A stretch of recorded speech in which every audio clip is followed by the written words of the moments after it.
638 Essenwood Road was originally built for Mr. Fred Harwin by W.F. Johnson Builders in 1904 and occupies a prime spot in the most comfortable parts of Durban's Berea. In the news for its controversial intended conversion to prestigious offices, this grand old home recently found itself in the spotlight again. Dave Strang. The original intention was to purchase the property, which we did for professional and prestigious office suites. It was turned down by planning committee because of the weight of the neighbours who found it was going to be the cancer of the Berea and create a lot of problems for them. It left us with little option but to make most viable use or economic use of the property. And by moving it back 15 metres, we gained 1,000 square metres of property in the front with view sight onto the city of Durban. We needed space to get the optimum space down the bottom there for good residential units. And the house was dominating the whole site by sitting more or less in the middle. So it was economic sense to move it backwards. So, what solution? And where did the original idea come from? We're all sitting around, all of us around the table one afternoon with the architects, that's Garrity and Peter McCaffrey, and said, well, we've got a big problem, the house is in the middle of the way. So we jokingly was sort of banded around the table, why the hell don't we move the house out of the way? And it actually developed like that, and then I think Dave Strang, will always prepared to have a go at anything, coupled with Pat and myself, who likewise prepared to have a go at anything, we basically said, let's move the house. And so a procedure was evolved whereby the main structure would be cut free and slid away from its base. To begin with, Dave Strang's team moved in and removed all the teak flooring and Oregon support timbers from the ground floor. Using jackhammers, the brickwork was cut away in predetermined areas until the entire structure was supported by the remaining plinths. In general principle, the movement was about 15 metres. We actually looked at moving it diagonally to the southwest corner, then we looked at the other corner. And that was the original scheme, to slide it on beams in that direction. But looking at it overall, we decided to move straight back. That's why we could reuse existing foundations, thereby keeping the costs down. Foundations, which were eventually to carry the structure, were then begun, and whilst they were of conventional reinforced concrete and brickwork, the design did allow for the unusual thrusts anticipated during the move. In all, some 15 tons of steel were called for in the design. One of the things is you're not quite sure where the loads are going. And the concept originally was to underpin the house with a concrete slab, basically designed in a normal underpinning method system. That was the way that many houses underpinned with cracking to redistribute loads. Then to slide it, to actually move it, what we did was in fact draw the slab with the house sitting on top. And there, the first thing was to go, well, how are we going to slide it? So it started, we phoned up Glacier Bearings, who are a reasonable firm who do that sort of work. And from that point of view, there was a lot of enthusiasm. Don Seymour said, yeah, why not? Let us know more about it. The bearings designed were of a Teflon rubber and steel lamination.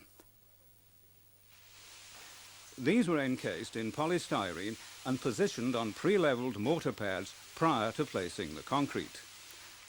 The pouring of the reinforced slab required approximately 100 cubic metres of concrete, and because of the unusual and difficult access, was pumped. The operation taking some 12 hours to complete. After 60-ton Diberdag bars were threaded through sleeves in the slab and anchored in reinforced thrust blocks, it but remained to cut away the remaining plinths and thus transfer the load through the slab to the bearings. All was now ready for action. And how was everyone feeling? Being a little bit of a controversial fellow, I think we took our chances, and with the engineers and Hong Glass and Drew Cather, I think we had a hell of a good team and it worked very well. So, yeah, I think we were a little bit nervous. It's quite an old house. I think the most critical and nerve-wracking period is when you're building up to doing that very first move. Because we all know when something has been static on top of another surface for any length of time, it tends to stick. And everyone was worried that she would take off with a bit of a jerk and possibly damage the structure. But as it happened, she just slid away very, very smoothly. And I think that was a great start to the whole operation. The jacking proceeded smoothly with occasional failures in the existing brickwork. Whilst there was cause for concern, some local failure had been anticipated, and in these instances, running repairs were carried out using steel shims and a rapid-setting cement-based mortar. There was a high risk in doing something like this, and did need a lot of personal monitoring. I mean, Pat and I have been here a couple of days basically, because it's not the sort of thing you can draw on a plan, hand it to a builder to build, which is the majority of the work that we do. This one actually needed a sort of detailed supervision, but there was lots of stops and starts. It was like moving and then seeing what happened, moving, watching the brickwork. If it was done on a more engineering scale, like a national building or like moving a bridge, you have all your systems set up and it just moves. Now, to monitor this, we set up closed-circuit TV cameras, one on each corner of the building, and these cameras were directed at a measuring tape that was placed on the center of the sliding beam. And these cameras could then be monitored from the jacking station, and in fact the building could be steered.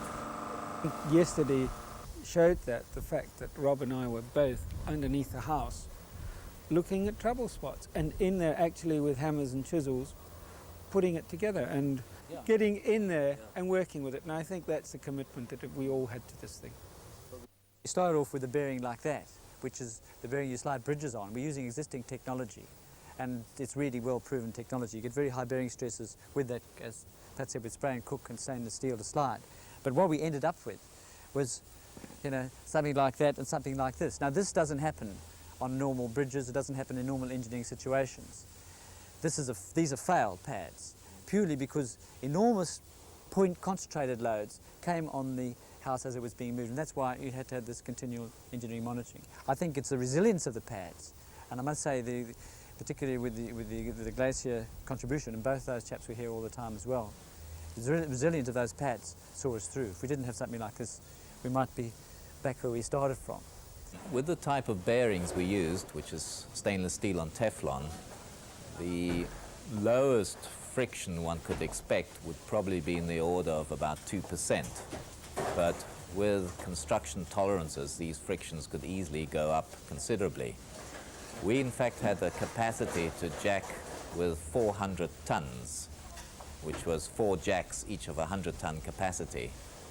We never used more than 2 jacks, and the total jacking force we used was in the order of 50 tons. The weight of the house was about 1,300 tons, so 50 tons is in the order of about 4% of the weight of the house, which is a very good friction factor to achieve. The stately old home slid along slowly but smoothly right into the night, and next morning saw the neighbours, their enthusiasm undampened, back to watch the final few millimetres. Home at last, much to the obvious delight of all involved.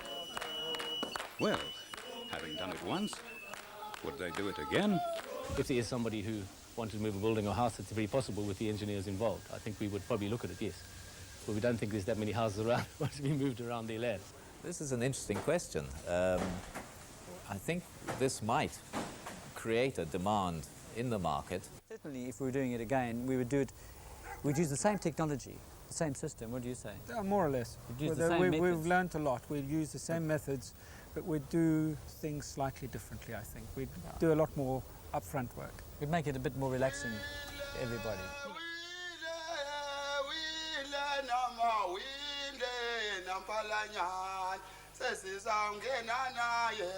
Sesizongena naye umphalanyana mawinde namphalanyana